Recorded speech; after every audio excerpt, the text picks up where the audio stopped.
Hello and welcome to job Adda. प्यारे बच्चों, आज मैं आपके लिए एक बड़ी अच्छी खुशखबरी लाया हूं कि जो भी बच्चे हमारे पास ऑफलाइन पढ़ते थे या जो बच्चे मेरे पास ऑनलाइन पढ़ते हैं, अगर आप हमारे पास ऑफलाइन पढ़ते थे, आप जम्मू में ही हैं, तो आप आइए, मैं आपके लिए एंशिएंट, मेडिवल और मॉडर्न हिस्ट्री एक बार फिर से ज़्यादा गहरे अंदाज में लाया हूं। और अगर आप बच्चे अपने घरों में चले गए हैं तो आप अपने घर में जो आपने कोर्स हमारा लिया है, हम उसी में कोर्स में एम्बेड करके डाल देंगे। तो पहले जेकेएसएसबी एंशिएंट और मेडिवल को ज़्यादा टच नहीं करता था, मगर आप जितने भी एग्ज़ाम होंगे तो वो पेपर ऑनलाइन होंगे। तो ऑनलाइन अगर पेपर होंगे तो नंबर ऑफ शिफ्ट बहुत ज़्यादा होंगी।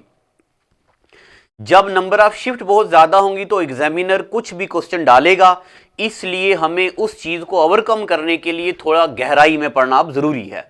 तो मैं आपके लिए लाया हूं एंशिएंट, मेडिवल और मॉडर्न हिस्ट्री अपडेटेड अंदाज में। अगर आप ऑफलाइन आना चाहते हैं तो सुबह 9 से 10 और दिन को 2 से 3। एक बार फिर से सुन लो, सुबह 9 से 10 और 10 से 11 और 2 से 3, ये अलग अलग टाइम स्लॉट हैं। जो भी मेरे पुराने ऑफलाइन बच्चे हैं उनको फ्री पढ़ाया जाएगा, कोई एक्स्ट्रा चार्ज नहीं होगा। अब एक बार ये भी बता दूं कि हमने इसमें पढ़ना क्या क्या है। देखो, हिस्ट्री को हम डिवाइड करेंगे यहाँ पे 3 हिस्सों में, और सबसे पहले हम पढ़ेंगे एंशिएंट हिस्ट्री, फिर हम पढ़ेंगे मेडिवल हिस्ट्री, और फिर हम पढ़ेंगे मॉडर्न हिस्ट्री। इसके अलावा एंशिएंट को हम फर्दर डिवाइड करेंगे 3 हिस्सों में। एक होगा प्री हिस्टोरिक एरा, एक होगा प्रोटो हिस्टोरिक एरा, और एक होगा हिस्टोरिक एरा। और फिर फर्दर हम प्री हिस्टोरिक एरा को और डिवाइड करेंगे 3 हिस्सों में। एक हम इसमें पढ़ेंगे ना 2 हिस्सों में, एक पढ़ेंगे स्टोन एज और एक पढ़ेंगे हम कॉपर एज। और स्टोन एज को फर्दर डिवाइड करेंगे हम 3 कैटेगरी में। एक पढ़ेंगे हम पैलियोलिथिक एज, फिर पढ़ेंगे हम मिजोलिथिक एज, और फिर पढ़ेंगे हम नियोलिथिक एज। पैलियोलिथिक एज को हम फर्दर डिवाइड करेंगे 3 हिस्सों में। एक होगा लोअर पैलियोलिथिक एज, एक होगा मिडिल पैलियोलिथिक एज, और एक होगा अपर पैलियोलिथिक एज। तो अब मैं प्यारे बच्चों आपको बताऊं, इन चीजों को हमने और गहराई में पढ़ना है। इनका टाइम पीरियड पढ़ना है, इनके स्टूल पढ़ने हैं, इनकी साइटें पढ़नी हैं। हमें पढ़ना है भिमबेटका साइट कहां पे है, बेलन साइट कहां पे है, क्लीवेंजर किस हिस्टोरिक एरा में आया है, क्लिपर किस में आया, ह्यूमन फायर कब इन्वेंट की ह्यूमन ने, ह्यूमन डोमेस्टिकेट कब करना शुरू किया, और एग्रीकल्चर कब करना शुरू किया। फिर उसके बाद में आपको पढ़ाऊंगा मेडिवल हिस्ट्री। मेडिवल हिस्ट्री को हम 3 हिस्सों में डिवाइड करेंगे। नंबर 1 हम पढ़ेंगे टर्किश इन्वेजन, फिर हम पढ़ेंगे टर्किश इन्वेजन में इंडिया में गोरी आए, और इंडिया में गजनी आए, और इंडिया में फिर मोहम्मद बिन कासिम आए।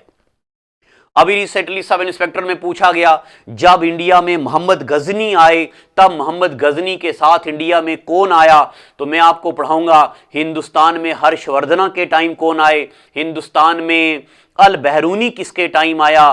तो गजनी के टाइम अल बहरूनी आए। अल बहरूनी ने लिखी किताबुल हिंद, और अल रहला किताब लिखी। फॉरेन ट्रैवलर हम पढ़ेंगे। फिर मैं आपको पढ़ाऊंगा दिल्ली सल्तनत। दिल्ली सल्तनत में मैं आपको पढ़ाऊंगा स्लेव डायनेस्टी, डी मतलब dynasty, slave dynasty, Khilji dynasty, Tughlaq dynasty, Syed dynasty, और लोदी डायनेस्टी। फिर मैं आपको पढ़ाऊंगा इब्राहिम लोदी को जहीरुद्दीन मोहम्मद बाबर हराएंगे बैटल ऑफ पानीपत में, और 1527 यानी कि बैटल ऑफ खानवा के बाद स्टार्ट हो जाएगा मुगल रूल। तो मुगलों में आएंगे, मुगलों में सबसे पहले आएंगे बाबर, हुमायूं, अकबर, जहांगीर, शाहजहां और औरंगजेब। ठीक है, अभी तो मैंने यहां पे सिर्फ एक जिस्ट लिया है, इसको गहरे अंदाज में पढ़ेंगे। फिर औरंगजेब की डेथ हो जाएगी 1707 दौलताबाद में। अब इंडिया में अंग्रेज आएंगे, तो सबसे पहले अंग्रेज हिंदुस्तान में क्या करेंगे, ये हिंदुस्तान में ब्लैक होल ट्रेजेडी होगी। फिर मैं आपको पढ़ाऊंगा बैटल ऑफ प्लासी होगी। फिर मैं आपको पढ़ाऊंगा बैटल ऑफ बक्सर होगी। और बैटल ऑफ बक्सर यानी कि 22 जून 1764 के बाद हिंदुस्तान में एक ट्रीटी होगी जिसका नाम होगा ट्रीटी ऑफ इलाहाबाद 1765 की ट्रीटी।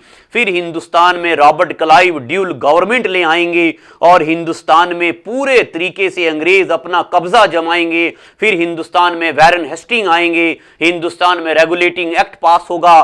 फिर 1772 से लेके 1857 तक हिंदुस्तानी अंग्रेजों के अंडर काम करेंगे। फिर आखिर हमारा जज्बा निकलेगा, हमारे हिंदुस्तान के अंदर का जो हमारे दिलों में प्यार है वो प्यार निकलेगा। तो मैं बात कर रहा हूं 1857 की। हिंदुस्तान में एक रिवॉल्ट होगा। अब इस रिवॉल्ट के बाद इंडिया में ईस्ट इंडिया कंपनी की हुकूमत खत्म कर दी जाएगी।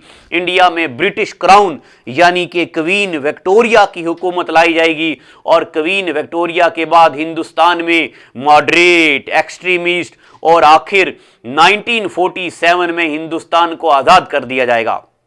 ठीक है, ये सब जो भी मैंने आपकी स्क्रीन में लिखा है ये ऐसे पढ़ाऊंगा। और एक खास चीज मुझे स्किप हो गई बीच में, हम प्रोटो हिस्टोरिक एरा में इंडस वैली सिविलाइजेशन को नहीं भूल सकते। हमें इंडस वैली सिविलाइजेशन पढ़नी है और इंडस वैली सिविलाइजेशन के बाद हमें वैदिक एज पढ़ना है। वैदिक एज में मैं आपको पढ़ाऊंगा क्या ऋग वैदिक एज क्या है, फिर पोस्ट वैदिक एज क्या है, ऋग्वेद, यजुर्वेद, अथर्ववेद, सामवेद, ये सब पढ़ेंगे। फिर इसके बाद इंडिया में महाजनपदाज पढ़ेंगे। ऐसे करके हम हिस्ट्री को खत्म करने वाले हैं। तो प्यारे बच्चों, आप अगर जम्मू में हैं तो आप आ सकते हैं। आपका कोई भी दोस्त जो कहीं पे XYZ इंस्टीट्यूट कहीं पे पढ़ता हो या कोई बच्चा जिसको हिस्ट्री पढ़ने में मन नहीं लगता, तो वो हमें हमारे स्क्रीन पे दिए गए नंबर पे कॉल करें 7006845597। नीचे नंबर स्क्रीन पे चल रहा है, इस पे कॉल करें और आप हमें बताइए किस स्लॉट में आप आना चाहते हैं। तो बस इस वीडियो को ज़्यादा से ज़्यादा शेयर कीजिए और अगर आप घर में हैं तो रिकॉर्डेड वीडियो हमारी ऐप में डाल दी जाएगी। और हाँ, 25 दिसंबर है, हमारे जितने भी ऑनलाइन कोर्सेज हैं उनमें सेल चल रही है, तो आप हमारा कोई भी ऑनलाइन कोर्स बाई कर सकते हैं। हमारा एड्रेस है जम्मू में GGM साइंस कॉलेज के अपोजिट। ये मेरा स्क्रीन पे नंबर भी है। अगर आपको कोई भी डाउट है तो आप यहाँ पे कॉल करके कंफर्म कर सकते हैं। तो आज का एपिसोड इतना ही। Thank you and God bless you.